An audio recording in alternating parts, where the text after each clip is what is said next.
The class of 2023 in college basketball is shaping up to be the most chaotically horrible recruiting class in my lifetime. There was a ton of hype around this class, right? Like, this was the Mikey Williams class, Bronny James, Isaiah Collier. These guys were supposed to take over the NBA. Spoiler alert, I don't think that's happening. It's actually ridiculous how many 4 and 5 stars committed to Power 5 conference schools expecting to take over college basketball that are now playing their senior season in the middle of nowhere for schools that you've probably never heard of. Aaron Bradshaw, 5-star center, almost a perfect prospect, went from Kentucky to Ohio State to Memphis to now Tennessee State. Omaha Ballou was supposed to be great for Iowa State. Now he's playing for Grand Canyon. Dennis Evans averaged 2 points per game last year and just transferred to Oregon State. Bay Fall averaged .06 points per game on Rutgers last year. These guys were fringe 5-star prospects. Mookie Cook is playing in the Big West, I think. Deshaun Harris-Smith is on Delaware. Frickin' Brandon Garrison stinks. Garway Duel was just coming off the bench for McNeese. Dusty Stromer was a starter for Gonzaga like 3 years ago. He just transferred away from Grand Canyon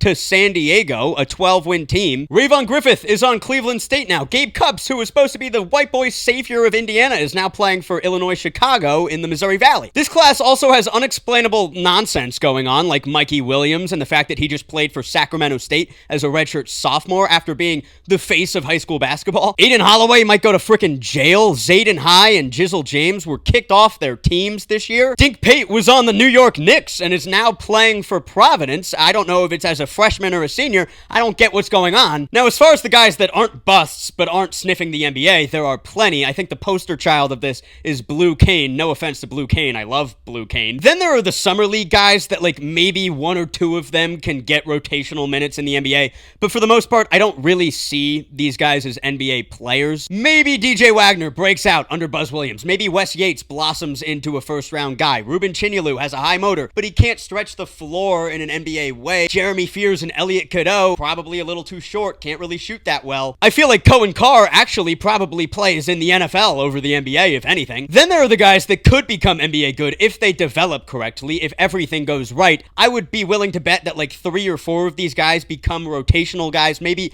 one becomes a starter. Maybe one becomes a star. But out of everyone still in college, I personally think only 2 guys are guaranteed to be NBA good, and that's Tommy Houck and Alex Condon. I've watched these guys play like 8 or 9 times. I can promise you they will be NBA level talents. So now our good NBA player tracker, before counting anyone that's in the NBA already, is at 2. We're going to see how high this goes. I've never heard of Trenton Flowers. He definitely didn't go to Louisville. I don't know where he went. I've never heard of him in my life. And Tyler Smith, I've also never heard of. I'm not willing to count these guys as good NBA players whatsoever. Assuming the NBA is getting rid of tanking starting next season, I don't think any of these tank commanders like Bub Carrington and Isaiah Collier are going to get the minutes that they had these past 2 years. So I feel like 1 or 2 of these guys might blossom into like a really efficient role player or a high-level NBA player, but I doubt it's more than that. There are 6 guys right now that have already kind of established their role. One of these guys will become a bust, but I think 5 of these guys will continue on their path. I see the vision.